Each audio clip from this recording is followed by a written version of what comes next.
성경 의도된 하나님의 은혜, 오늘 18번째입니다. 하나님 제게 왜 그러십니까?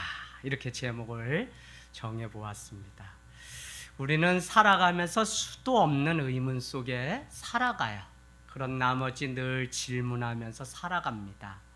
왜 내게 이렇게 어려운 일이 많이 생기는지, 특별히 예수 믿고 가장 많이 던졌던 질문이 왜 예수를 믿으면 좋은 일이 생겨야 하는데 나 같은 사람 이렇게 훈련시켜서 어떻게 하시려고 이렇게 어려움만 주나 하는 생각이 들었습니다. 풀리지 않는 문제거나 계속되는 어려움이 찾아오면 믿음이 있든지 없든지 크든지 작든지 우리는 이런 생각을 줄곧 하게 됩니다. 우리는 지난날 국어 시간에 중고등학교 때 소설이라는 것을 우리 배웁니다. 그러면 소설 안에 이런 게 있어요. 앞으로 일어날 사건에 대해서 미리 암시하는 거. 이걸 뭐라 그래요? 복선이라고 합니다. 복선.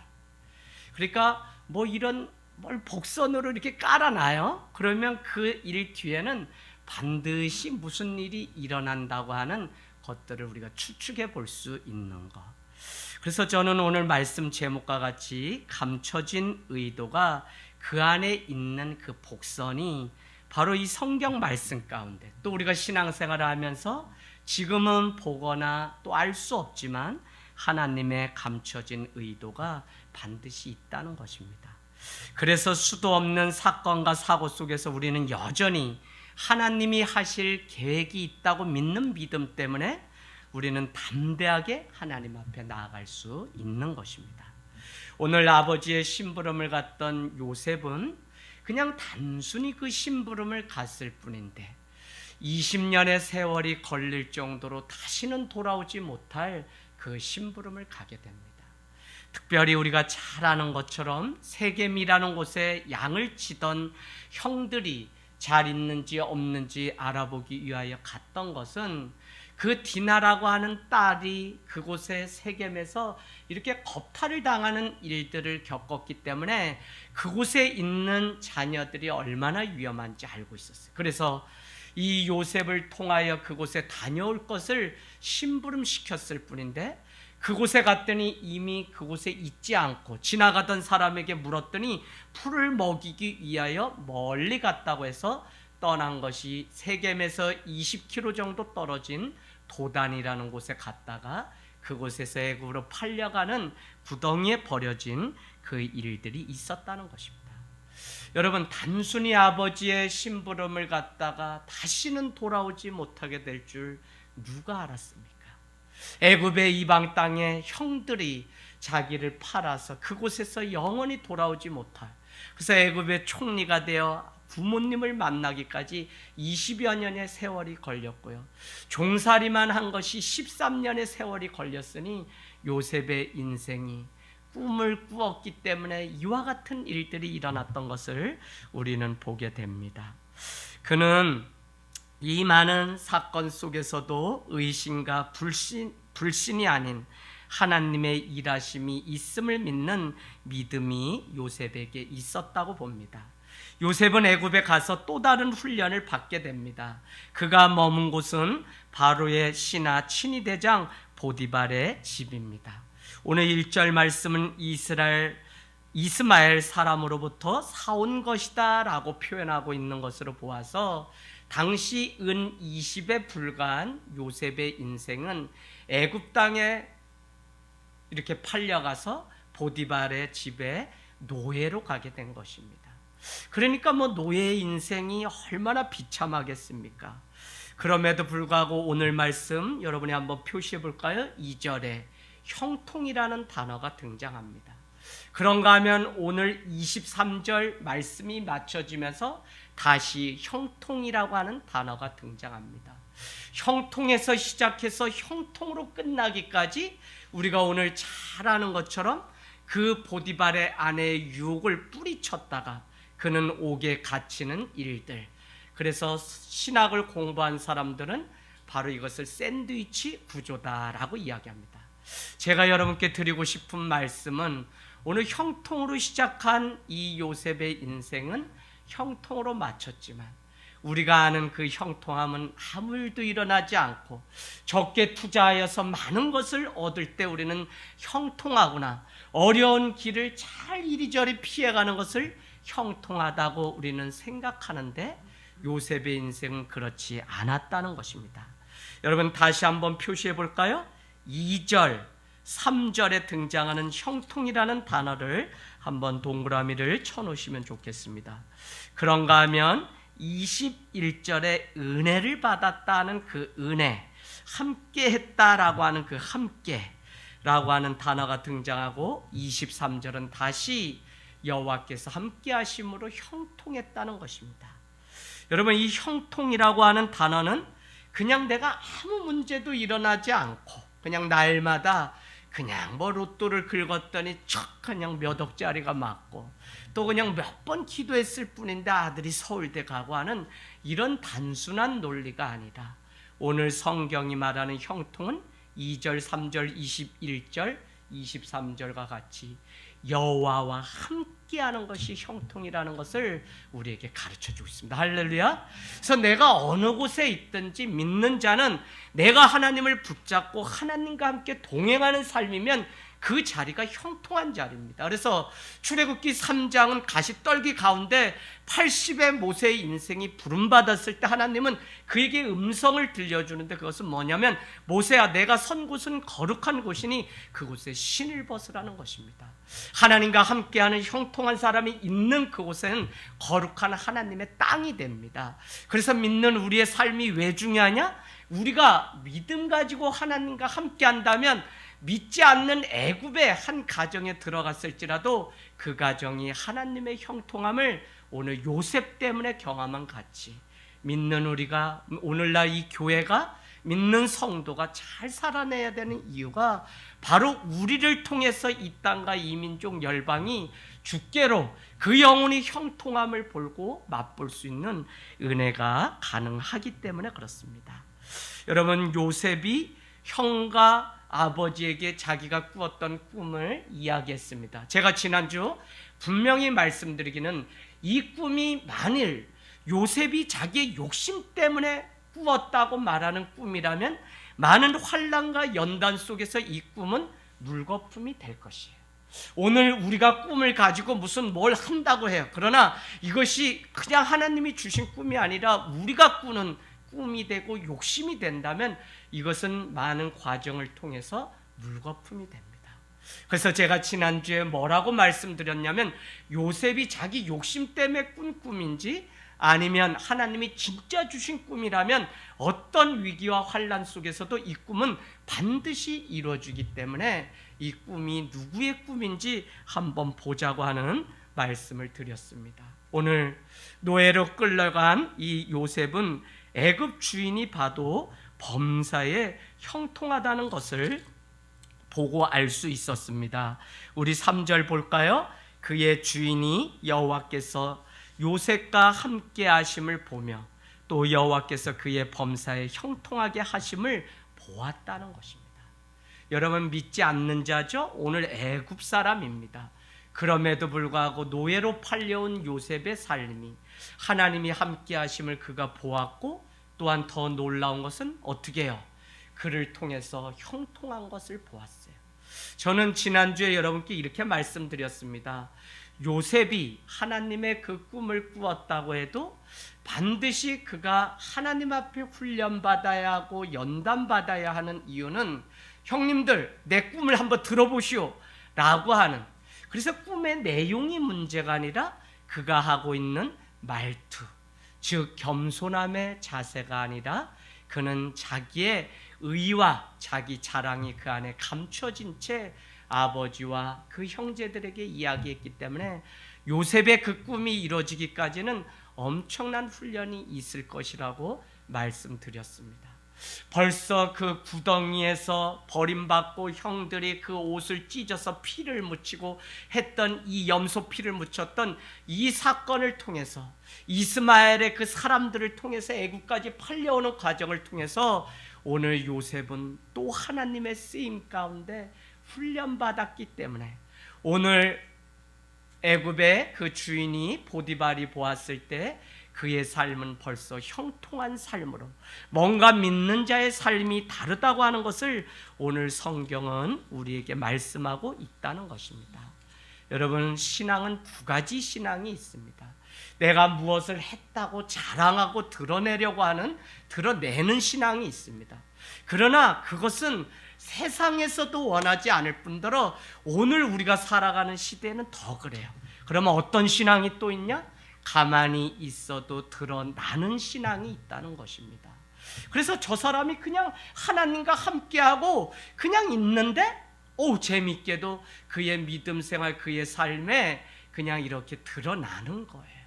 그래서 그가 내가 했다고 말하지 않고 내가 기도했다고 하지 않는데도 그의 삶을 보고 그가 살아가는 모습을 보고 그의 얼굴을 보면 저 사람 예수 믿는 사람이구나 해서 붙여진 이름이 뭐라고요? 사도행전에 보니까 그리스도인이라는 것입니다. 오늘날 우리가 말하는 교인, 성도, 크리스찬인이라는 단어는 우리가 크리스찬입니다라고 말했던 것이 아니라 최초의 안디옥 사람들이 그를 그리스도인이라고 불려지더라라고 하는 것입니다.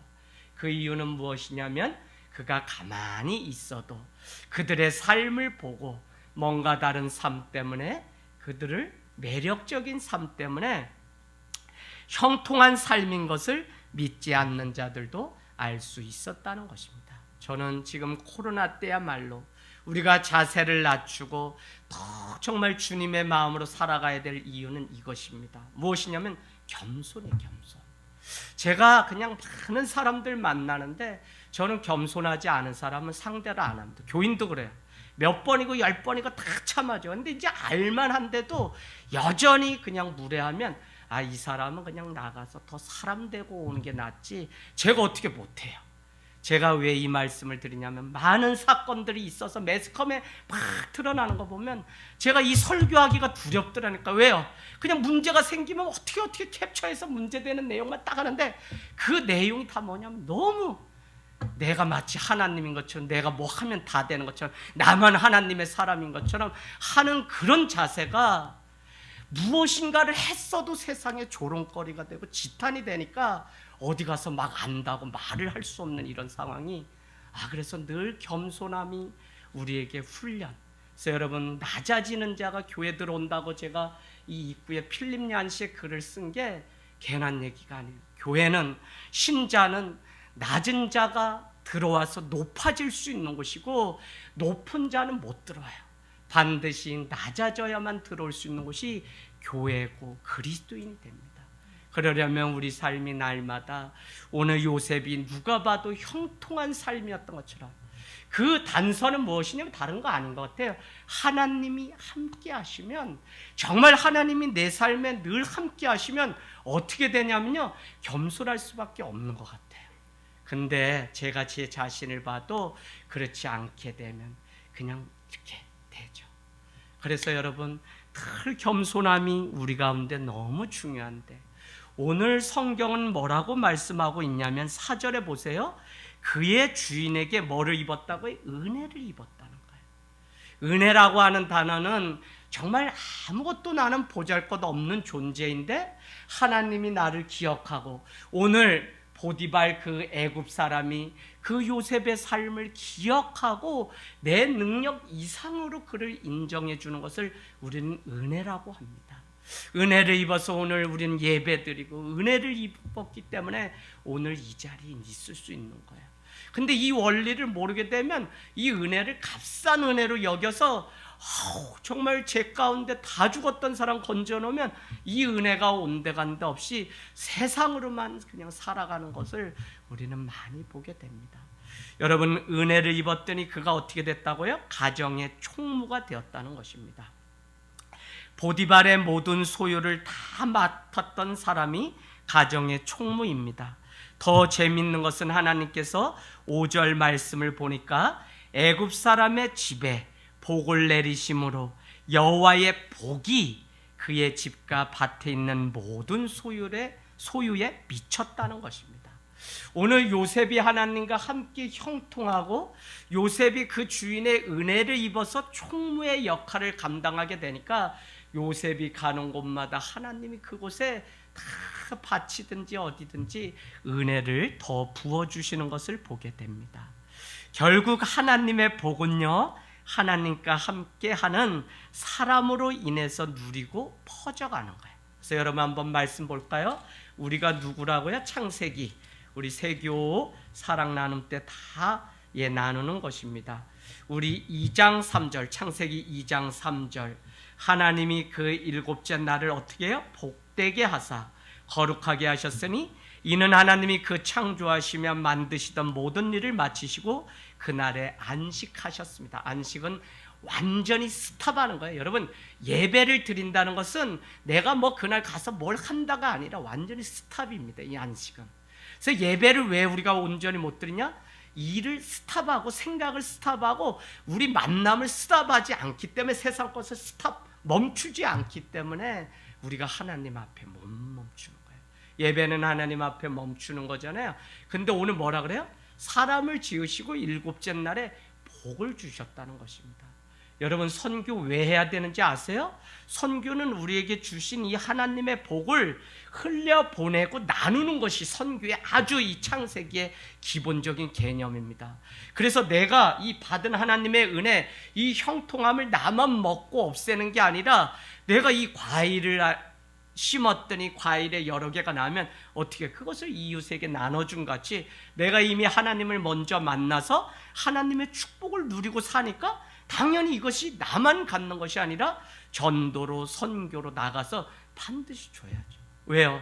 하나님의 사랑은 피부나 인종이나 언어나 차별이 없으신 공평하신 사랑이기 때문에, 지금도 이 사랑을 모르는 자가 있기 때문에 우리는 이 하나님의 받은 축복을 세상 가운데 널리 전하는, 이것이 바로 선교라는 것입니다.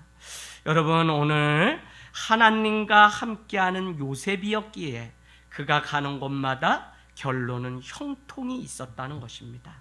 저는 우리가 감당해야 될 사명, 온전한 믿음을 가져야 되는 이유는 우리 한 사람으로 인해서 우리의 가정, 우리가 만나는 사람들, 직장 어느 곳에서든지 하나님의 축복이 전해지기 때문에 우리의 삶이 참 중요한 때에 더 있다는 이유를 깨닫게 됩니다. 요셉은 아버지의 작은 심부름, 고된 노동 속에서 끌려가서 오늘 보디발의 집에 그냥 그 많은 고초 속에서도 그는 순종을 배웠을 것이며, 세상의 지혜가 무엇인지, 어떻게 사람들을 움직이고 사용하는지, 여러분 이 많은 과정, 제가 뭐 이렇게 목회하고 많은 사람들 만나게 돼요. 유학 갔다 오고 박사학위 있으면 목회자라고 무슨 뭘 잘하냐? 아니요. 왜 세상의 지혜도 필요하냐면, 세상의 지혜는 결국 사람을 움직이고 이렇게 하는 거잖아요. 그러려면 지혜가 있어야 돼요. 그런데 하나님이 그 지혜의 주인이시기 때문에 하나님과 늘 함께하고 하나님의 마음으로 물어보면 하나님은 결국 세상의 지혜도 가르쳐 주세요. 그래서 어느 때는 오늘도 아저씨랑 막 얘기하는데 이게 뭐 찌릿찌릿 통해야 되는데 안 통해. 그리고 얘기한 게 자꾸 달라지고, 그러니까 이제는 계약서를 누구랑 써요? 아니 같이 쓰지. 근데 이걸 또 잊어버리셨어. 제 계약서 쓴 걸 썼다 그랬더니 아저씨가 혼자 쓰셨어요 이러는데, 아저씨가 이제 나를 계약서까지 위조한 것까지 이렇게 만드나 하면서, 아저씨 이 도장 누구 거예요? 그랬더니 내 도장은 맞는데 내가 쓴 적이 없는데 그러니 내가 막 환장하겠죠. 그래도 어떻게 해요? 그냥 그럴수록 급할수록 나긋나긋하게, 전도사님 커피 한 잔 타오세요. 또 아저씨 쭉 드세요. 아저씨 그것도 드시고 누구로 트리고 하면서 점점 좋게, 아저씨 교회 오신다 그래놓고 왜 안 오세요? 그럼 말이 바뀐 거죠. 목사님 온다고 했는데 이상하게 그냥 사람이 많은 데가 싫어요. 아저씨 우울증 오신 거 아니에요? 이거 큰일 났네. 목사님 제가 이 3층에 지금 집을 짓고 있는 거 아세요? 올라가 봤더니 가구목을 갖다가 막 골조를 세워. 이 안에 건물 안에 또 건물을 세워. 아저씨가 이상하다. 왜 그러나 아저씨, 저 아저씨 이상하다. 아저씨가 그냥 차 몰고 교회로 오시려고 그러면 그냥 가면 저기 무봉산에 절간 앞에 차가 서 있는 게 본인도 이해가 안 된다는 거예요. 그래서 아저씨, 제가 어느 날 이제 한번 좀 아저씨를 모시고 어떻게 뭐 여기서 좀 뭘 해야지 아주 시각이 막 다른 소리 하시고 막 이래가지고 그래요. 그래도 그냥 어떻게 해요? 그 순간순간을 참 잘 이렇게 세상의 지혜가 아니라 하나님의 지혜로 또 품게 됩니다. 여러분, 오늘 우리에게도 이 주어진 하루라고 하는 이 시간은 아무리 작은 일이라고 해도 가치 없는 일은 없다는 것을 우리가 아셔야 돼요. 하나님이 우리에게 주신 일 중에 가치 있고 작은 것은 없습니다. 작은 순종 없이 큰 것을 이루려고 하기 때문에 우리의 삶에 문제가 되는 것입니다.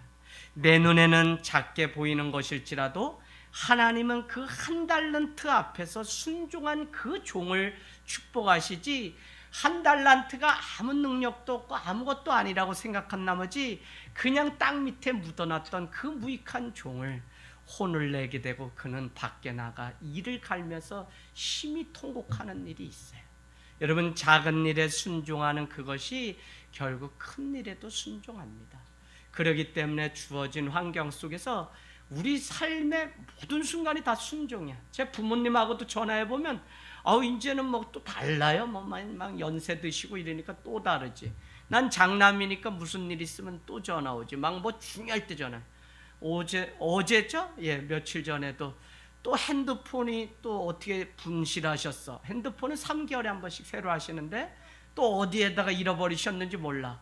그래서 이렇게 또 왔는데 투지폰이 해야 되는데 투지폰이 없으니 또 이제 저보고 어떻게 해가지고 아버지가 연결해가지고, 그래서 이제는 해드리기가 싫어. 막 승질이 나가지고. 그래서 사장님 바꿔달라 그런 다음에 제가요 투지폰을 구해서 제가 갈 테니까 일단 오늘은 해주지 마세요. 그랬더니 우리 아버지가 다시 전화가 와서 전화기가 있냐고, 당장 좀 내려와 줄 수 있냐 해서 전화기가 100대나 우리 집에 있다고. 아버지 좀만 기다리세요. 그리고 이제 일주일 됐어요. 그랬더니 왜 안 오냐, 이 아버지를 속이려고 하냐. 그래서 아버지 무리세요, 공사 중이에요. 그랬는데 어려워요. 이 순간순간마다 순종하는 마음이 생기지 않으면 자식도 부모에게 분을 품고 화를 낼 수 있어요. 근데 그게 뭐 덕이 됩니까? 자녀들이 또 우리 자녀가 저를 다 보고 있는데. 그러니까 이 삶의 모든 순간이 다 순종이에요, 순종. 그래서 여러분, 오늘 아주 작은 일에도 순종하는 그 일들을 위해서 요셉은 오늘 여기까지의 훈련이 아니라 이 이후에 또 훈련이 기다리고 있는 거예요. 그러니까 우리는 누구냐면 하나님의 그 스케줄과 하나님의 그 시간표에 우리는 맞춰서 살아가는 거예요. 나는 이제 이만하면 됐다고 저도 생각되는데 하나님이 또 어떤 훈련을 저에게 주실지 몰라요. 그럼에도 불구하고 우리는 오해하지 말아야 될 것이, 이 훈련은 하나님이 우리를 미워해서가 아니라 하나님과 함께하게 하시려고 형통한 삶을 위해서 준비시키고 있는 것을 보게 됩니다. 오늘 6절 여러분 찾아가서 여러분 다 보세요. 주인이 다 모든 소유 다 요셉에게 맡겼다는 거예요. 얼마나 대단하게 받는지. 그런데 단 한 가지는 안 돼요. 음식의 문제는 요셉에게 맡기지 않았어요.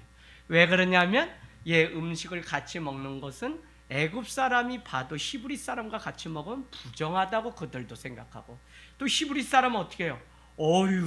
이 안식법 정례법이 분명한데 그걸 뭐 아무거나 막 먹으면 됩니까? 하나님을 믿는 사람이 그렇지가 않아요. 그래서 어쨌거나 이 음식의 문제도 피해갈 수 있도록 이렇게 만든 것을 우리는 보게 됩니다. 어쨌거나 우리는 이 많은 상황들을 형통하다고 말할 수 없습니다. 그러나 성경은 이 많은 과정 속에서도 요셉이 하나님과 함께 계시기 때문에 형통하다고 계속적으로 반복해서 말씀하고 있습니다. 오늘 단순히 애굽의 총리로 부르신 것이 목적이라면 오늘 여기에서 이제 멈춰야죠. 그런데 요셉을 부르신 것이 여기에서 멈추는 것이 아니라, 그래서 다음 훈련으로 계속 이끌어가는 것을 봅니다. 그래서 여러분, 우리의 인생의 시간표, 스케줄은 하나님께 있다는 것입니다. 주일날 우리 박보람 전도사님이 말씀을 전하셨는데 은혜가 됐어요. 근데 누가 은혜가 됐냐면 윤득주 전도사님한테 내가 뭐 이렇게 얘기했더니 묻지도 않았는데 자기가 너무 은혜가 돼서 몇 번 다시 봤다고요? 3, 4번. 나는 저런 남편은 처음 봐. 아내가 설교했는데 얼마나 은혜가 됐는지. 그러면서 내가 설교한 거 한 번도 안 보는데 아내가 설교한 게 얼마나 은혜가 됐어요. 우리 애가 누구의 것입니까? 그죠? 아주 작은 것, 자식조차도 하나님이 주인이시지 내 것이 아니라는 그 말씀이 마음에 감동이 되었습니다. 오늘 요셉도 결국은 너의 인생의 소유권이 어디에 있는지의 이 훈련을 통과하지 않으면 그는 때가 되면 자기 앞에 있는 조그만 욕심이 발톱을 일어나면 그도 세상에 많은 사람들이 변질되고 타락하는 것처럼 또 그렇게 된다니까요. 저 자신도 그래요. 그래서 제가 그냥 늘 기도하기는 뭐냐면 내가 아무리 높은 곳에 올라가도 내 스스로를 제어할 수 있는 장치를 가지고 있어야 돼요. 그래서 저도 막 이렇게 큰데 막 부르면 부를수록 제가 제 자신을 제어하는 장치, 하나님 앞에 그것을 가지고 있지 않으면 사람들의 칭찬에 내가 무엇이 됐냐, 우린 그렇게 해서 인생이 하루아침에 하나님의 손에서 떠나는 일들이 얼마나 많은지 모른다는 것입니다. 하나님의 일하심이 끝나기 전에는 끝난 게 아닙니다. 그래서 또 다른 훈련만이 우리의 인생 가운데 기다리고 있는 것입니다. 여러분, 오늘 가장 중요한 것, 여러분의 인생 가운데 살아가면서 나쁜 일이 생긴다고 자책하지 말라는 것입니다. 저도 주님의 복음으로 제가 거듭나고 막 이렇게 하나님의 자유가 무엇인지를 경험하기 전에는 첫 아이를 잃고 막 이런 많은 과정 속에서 아니 주의 종인데 어떻게 나에게 이런 일이 있지, 사람들이 나를 어떻게 볼까, 믿음이 없다고 보는 거 아니야, 기도가 부족하다고 하는 거 아니야, 이런 압박감이 저의 삶 가운데 있었어요. 무슨 얘기냐면 제가 이 많은 사건 속에 자유함을 얻은 것이 아니라 자책하면서 살았어요. 내가 무엇인가를 뭘 못해서 하나님이 이랬구나. 그래서 이 말은 너의 잘못을 그냥 묵인하고 넘어가라는 것이 아니라 나의 잘못에 대해서 우리가 반성할 필요는 있지만 잘잘못을 가리는 것에만 집중하지 말라는 것입니다. 왜냐하면 그것보다 더 중요한 것이 있기 때문에 그렇습니다. 저는 지난주에 분명히 말씀드렸습니다. 형들이 요셉의 문제점을 찾아서 그를 죽이려고 그만 바라보기 때문에 어떻게 해요? 하나님을 보지 못한 나머지 그들은 어떻게 해요? 요셉을 죽이는 상황까지 갔다는 겁니다. 그래서 문제만 바라보면 우리는 그 문제에 빠져서 죽을 수밖에 없는데, 여러분이 살아가면서 그 문제가 생길수록 어떻게 해야 돼요? 하나님 앞으로 나가야지만 하나님의 지혜를, 그 말씀대로 우리는 다시 회복되는 은혜가 있는 줄로 믿습니다. 어떤 상황에도 하나님 앞에서 바르게 살아가는 싸움을 해야 합니다. 어떤 때는 잘못이 없는데도 하나님의 큰 뜻을 이루기 위해서 우리 가운데 어려움은 얼마든지 올 수 있습니다. 늘 우리 삶의 수렁을 여러 번 거쳐서 오늘 이 자리에 있는 것을 보게 되면 하나님의 구원 드라마는 아직도 진행 중이지, 내가 오늘 자책받고 고통받고 어려움을 겪었다 해서 내 인생이 이것으로 끝나는 것이 아니라는 것입니다. 여러분, 우리는 살아가면서 참 우리 인생 모른다라고 하는 것이 오늘 말씀을 통해서 6절 끝에 이렇게 기록합니다. 요셉은 용모가 빼어나고 아름다웠다는 것입니다. 아니, 용모가 빼어나고 아름다우면 이게 좋은 일인데, 인생 한치 앞을 모르는 게 용모가 빼어나고 아름다움 때문에 유혹을 받게 될지 누가 알았냐고요.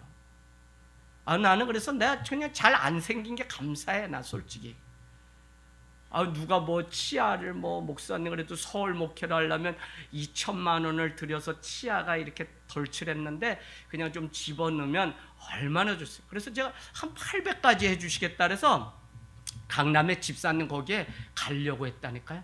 또 어느 날 기도하는데 그저 하나님이 웃으셔. 근데 웃으시는데 이 치아가 드러나니까 얼마나 좋아요. 아따, 그냥 내가 하나님 그냥 웃고 살라고 이렇게 뻐드렁니에 이렇게 만들었구나. 에이, 그 돈 거기에 쓸 게 아니라 그냥 안 다물어주니까. 안 다물어줘요. 이게 제가 괜히 말 많이 하는 게 아니라 이게 안 맞아. 부정교합이라. 그러니까 늘 그냥 순아야 집사님 오셨어요. 할렐루야. 아이고 이쁘다. 혜인이 까꿍. 네. 아우 난 용모가 빼어나지 않아서 좋고 아름답지 않아서 감사해. 이거요. 뭐가 남보다 좋은 장점이나 특기가 있거나 뭐가 있잖아요.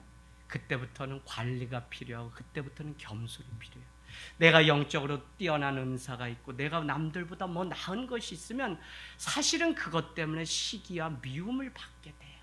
그러니까 오늘 저는 이 요셉의 인생을 통해서 계속 배우는 게 뭐냐? 정말 겸손해야 된다.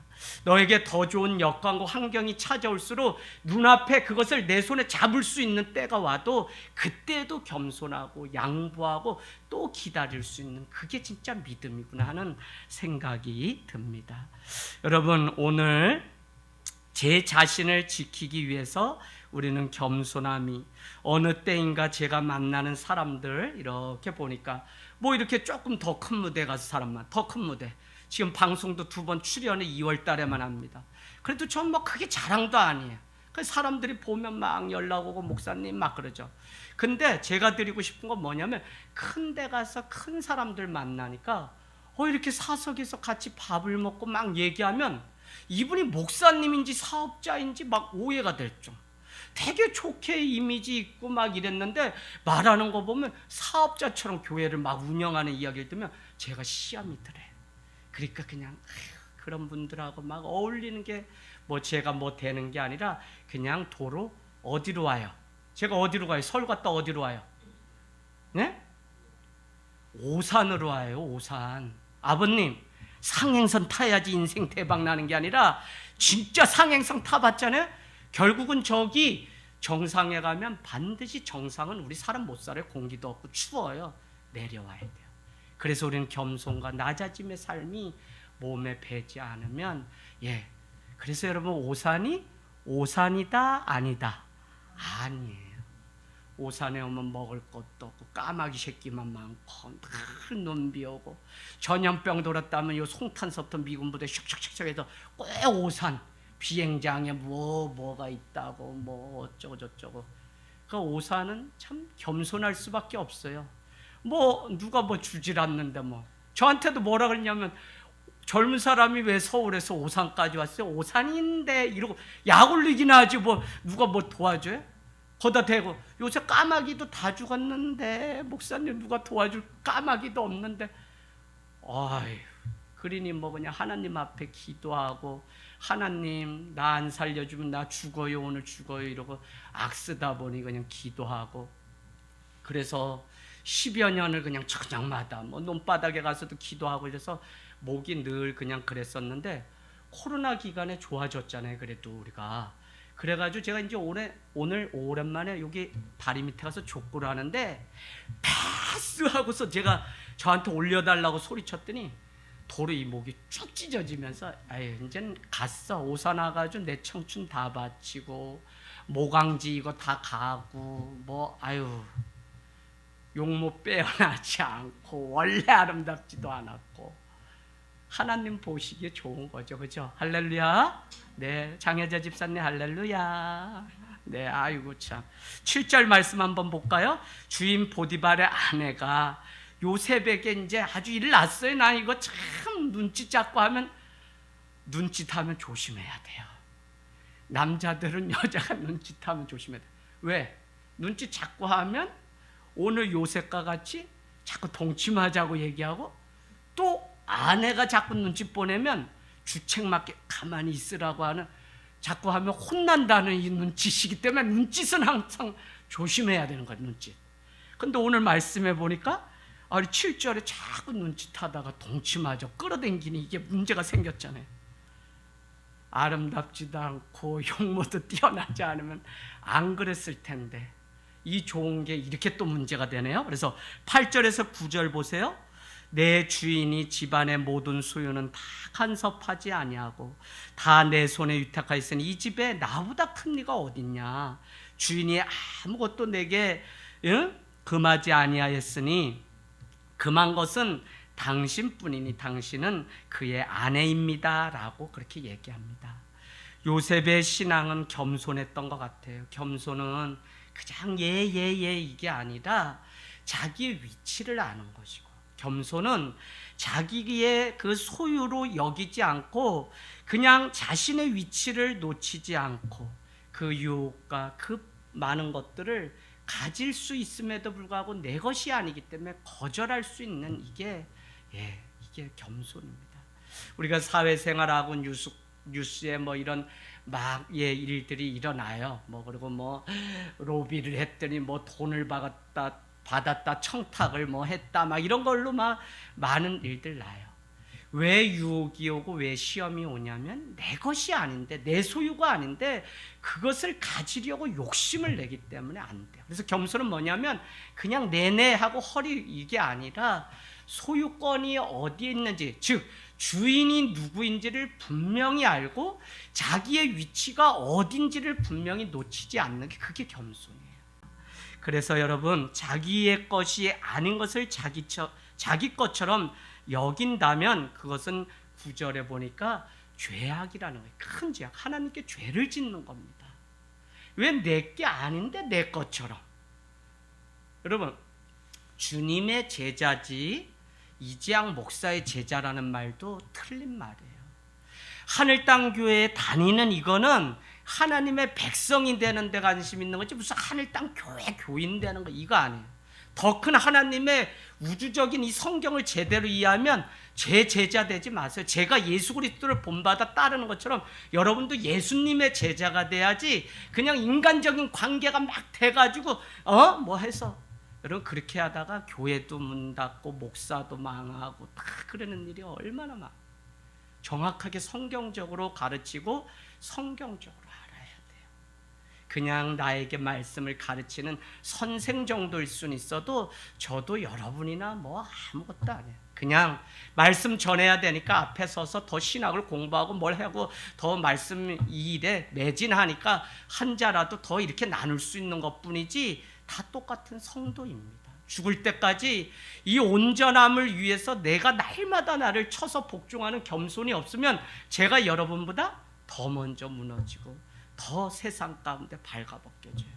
그러니까 얼마나 겸손함이 중요한지 요새 더 마음 가운데 참 많이 느끼면서 살아가게 됩니다. 결국 신앙은 여러분 써놔보세요.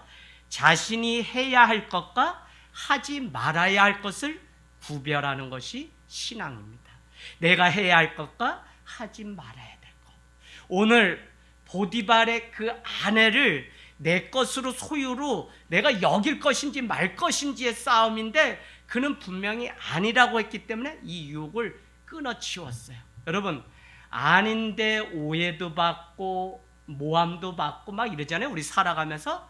그런데 그것은 곧 밝혀져요. 그런데 그 유혹에 걸려 넘어서 내가 뭐 이렇게 해가지고 진짜 이불이라도 덮고 뭐 오늘 문제 생겼다, 이거 영영이 못 벗어납니다. 지금 누군가가 이 여인 아내가 만든 이 말에도 39장 19절에 그 주인 보디발이 듣고 심히 노했다로 끝나요. 심히. 아내가 그냥 만든 말인데도 그냥 몇 사람들 불러다가 내가 이렇게 했고 요셉 옷이 여기 벗어놓고 간 거 봐라, 나를 이렇게 해가지고 하려고 했다, 이 만든 말인데도 주인은 그렇게. 그러나 여러분, 하나님은 정직하면 반드시 살려주세요.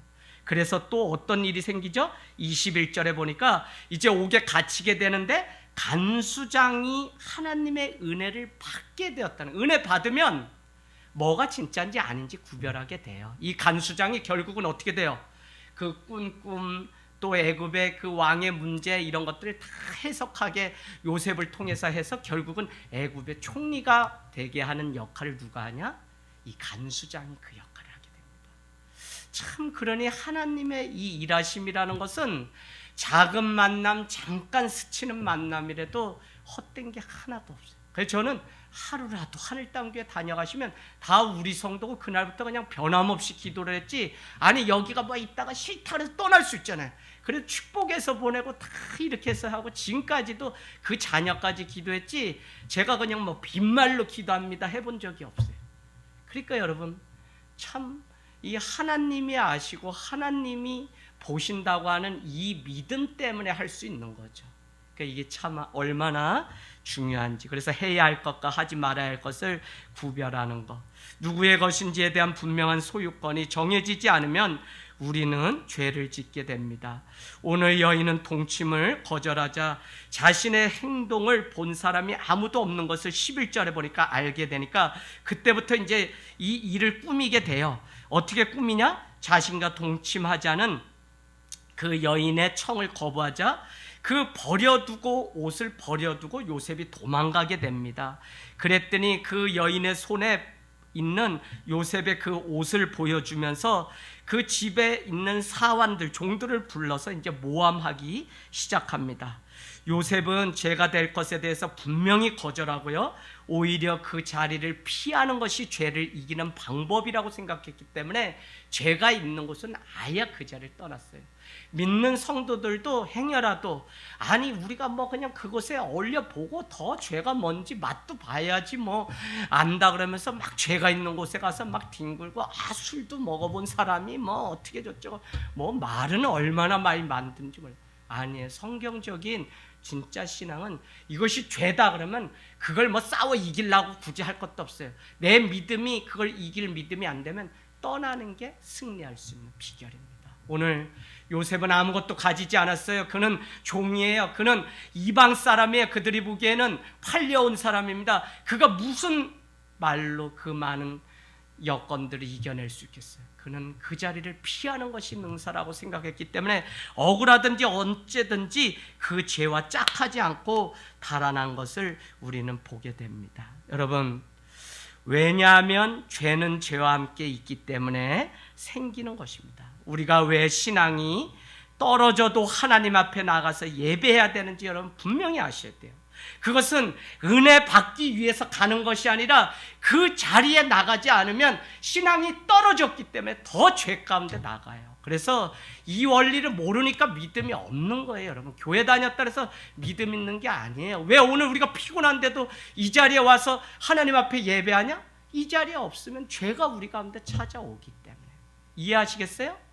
이 원리를 알면 떠나지 않아요. 근데 이 원리를 모르니까 막 이렇게 저렇게 이유가 있는 거예요. 여러분, 정말 오늘 신앙이 좋지 않을 때 더 타락할 수 있기 때문에 하나님 앞에 나아가야지 회복될 수 있는 은혜를 오히려 누릴 수가 있습니다.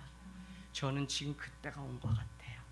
뭐 코로나 때문에 뭐 예배드리지 하지도 않아요. 저 같은 경우는. 그냥 오시면 그냥 온 대로 우리도 하는 거지. 여러분, 진짜 우리가 깨어 있어야 됩니다. 요셉의 인생이 옷의 인생이에요. 요셉은 그 편애를 해서 채색 옷을 입혀줬죠. 그 다음에 팔릴 때 그 옷을 찢겨지면서 거기에 염소, 그죠? 기억나죠? 지난주 말씀 기억나세요? 그 염소 피 묻힌 사건은 언제? 형의 장자권을 빼앗기 위해서 엄마 리브가가 찍찍찍해서 여다가 이렇게 탁 해가지고 했던 일들을 우리는 다 알고 있습니다. 그죠? 야곱의 인생. 그래서 그 일이 요셉 아들에게도 똑같이 이어지는 것을 우리는 보게 됩니다. 그런데 여러분, 오늘 보니까 가정 총무하다가 그 유혹을 뿌리치기 위해서 또 옷을 벗고, 근데 놀라운 것은 애굽의 총리가 되었을 때 그 왕이 그에게 뭐요? 세마포 옷을 입혀주는 장면이 나와요. 세상의 옷이 지금 좋아 보여도 그게 비록 벗겨지고 그게 입지 않았다고 해도 우리가 하나님 앞에 정직함과 믿음을 버리지 않으면 하나님은 반드시 회복시키셔서 예수님이 입으셨던 그 세마포 옷, 그것을 우리도 입혀주시는 은혜가 있습니다. 그 여인이 죄인으로 요셉을 몰기 위해서 바꿔가는 이것, 여인의 말만 믿으면 오늘 이 사건은 화를 낼 수밖에 없습니다. 믿는 성도들은 누군가에게 문제가 생기면 반드시 내가 겪어보기 전에는 함부로 판단하면 안 돼요.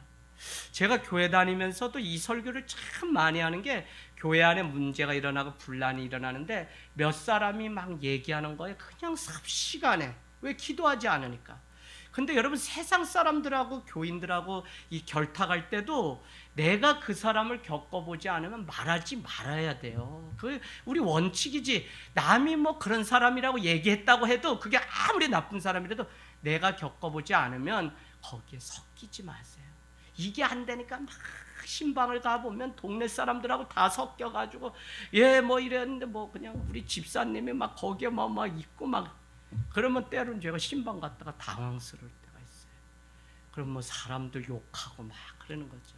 근데 제가 우리 형제가 8형제가 되니까 그 안에서도 여러분 제가 장남이니까 이렇게 해서 다 문제가 생기면 저한테 와요. 그러면 뭐 누구 뭐 아우치 뭐 잘 산다고 뭐 좀 잘난 척했다고 형제끼리도 그럴 수 있어요. 그러면 제가 듣고 그래서 그럴 거야 하고 좋게 일단 해석해주고 그냥 이렇게 때가 되면 뭐 그게 오해가 생겼나 보네 그러면 그냥 아우 나 그런 마음으로 한 거 아니야. 오히려 언니 내가 뭘 하려고 그랬지 돈 있다고 뭘 자랑했겠어 우리끼리.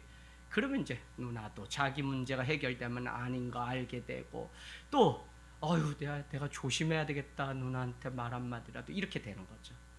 이 많은 사건들 속에서 우리가 살아가는 원리는 바로 내가 직접 경험하기 전에는 안 된다. 근데 오늘 이 여인의 말에 다 해서 결국 옥에 가두는 일들이 일어납니다. 14절 결론입니다. 14절 여러분 표시해 보세요. 이 여인의 말투가 완전히 바뀌어요. 히브리 사람이 그랬다는 거예요. 이거 되게 중요합니다. 전에는 그냥 종이었고 요셉이었는데 이제는 민족 대 민족의 대결로 바꿔서 히브리 사람이 애굽 사람을 깔봤다는 식으로 이렇게 얘기한다니까요. 맞죠? 자, 두 번째는 뭐라고 얘기하냐면 15절, 16절, 18절 15절, 16절, 18절 똑같이 등장하는 단어가 그의 옷이라 그래. 그의 옷. 요셉 그의 옷을 여기다가 그의 옷. 그래서 막 강조해요. 14절에 다시 한번 볼까요? 뭐라고 얘기냐면 우리라고 하는 단어를 해요. 아니 자기가 당했으면 자기가 당한 건데 우리 애굽 우리를 깔봤다고 그렇게 얘기하는 거예요. 여러분 늘 살아가면서 죄가 이렇게 오는 그 일들을 보게 되면 똑같아요.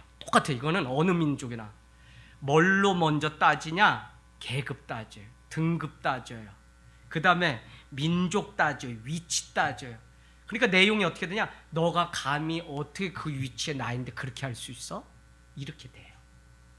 오늘 이 여인의 이 문제가 정말 사실 그대로를 보지 않으니까 너가 애굽 사람을 얼마나 깔봤길래 히브리 사람이 더구나 나라고 말하지 않고 우리를 조롱했다고 막 말을 이렇게 하니까 그곳에 있는 사람들이 그 말만 듣고 오늘 이 하나님의 형통한 사람을 조롱하고 능욕을 보이는 것을 봅니다. 17세에 꿈을 꾸고 30세에 애굽의 총리가 되었으니까 13년의 세월이 걸렸는데 7년에서 8년 동안 노예살이하고 4년에서 5년은 감옥살이하고 그래서 13년의 세월이 기록되었습니다. 그럼에도 불구하고 창세기는 오늘 감옥에 갇힌 그 사건의 이야기는 짧게 등장하는 것을 보게 됩니다. 여러분 정말 우리가 세상을 살아가면서 늘 깨어 있어야 되는 것 같아요.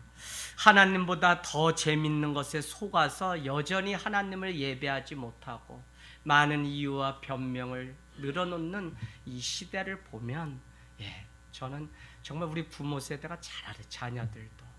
자녀들도 뭐가 재미없어서 나 교회 안 가요 이게 아니에요. 여러분 이미 그것보다 하나님보다 더 재밌는 것을 맛보았기 때문에 교회가 시시하고 아무것도 이제 재미없다고 여러분이 아셔야 되는데 이걸 모르니까 목사님 전도사님 뭐가 재미없어서 뭐가 해서 막 이렇게 막 얘기하는 일들이 많아요. 제가 이전에 경험했던 교회의 이야기예요. 죽는 거예요. 여러분 쏘글 걸 쏘가야지 아유 내 맘대로 안 되는 자식 새끼 말에 그거에 홀라당 그러니 자식을 믿음 가운데 못 세우는 거예요. 자, 형통함이란 결론입니다. 어느 곳에서든지 누가 보든지 똑같이 형통합니다. 오늘 간수장이 요셉과 함께 하시는 하나님으로 인하여 범사의 형통함을 23절에 다시 보게 되고 하나님이 끝났다고 하기 전까지는 절망할 필요가 없는 것이 하나님이 함께 하시면 형통한 삶으로 바꿔주시기 때문에 그렇습니다. 더구나 이 형통함을 다시 누리게 된 계기는 간수장이 하나님의 은혜를 받게 되었다고 하는 이 표현. 여러분 은혜는 무엇이죠? 내가 노력해서 내가 뭘 해서 은혜를 얻는 것이 아닙니다.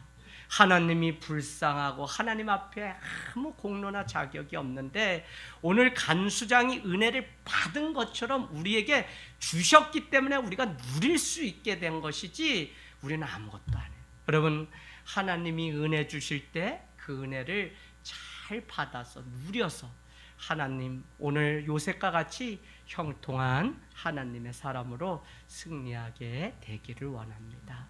오늘 요셉의 인생이 이제 어떻게 이끌어 가시려고 하나님이 그를 또 여기서 끝이 아니라 더 많은 수렁 가운데 빠뜨려서 훈련하시고 정금같이 사용하실까요? 참 우리 교회 모이는 한 사람 한 사람 아둘람 굴에 피해 있는 나그네들 같아요. 그 왜 그러냐면 속속들이 그 사정들을 다 모른다고 해도 제가 지금 아는 것만 봐도 사연 없는 사람이 한 명도 없고 문제 없는 사람이 없고, 그래서 여러분 저는 우리 전도사님 가정만 해도 야 짧은 만남 한 달인데 뭐 목사님 죄송해요 이래. 아니 자책하지 말라고. 하나님이 큰 사람으로 쓰시려고 또 훈련시키고 있구나. 야 이제는 좀 뭐 괜찮은 사람들 막 오나 했더니 아유 나보다 더 훈련 막 받는 사람들 보내주세요. 여러분 우리 주보에 또 10분 정도 오래 오시고 이런 분들 다 병 걸리고 어디 아파서 그래도 기도해 줄 곳, 그래도 우리를 사랑하고 품어줄 수 있는 공동체가 있다는 말 때문에 이곳이 먼데도 찾아오시는 거예요. 심지어는 이사까지 음성에서 오시고. 여러분 정말 주님 앞에 끝까지 믿음으로 승리하게 되기를 원합니다.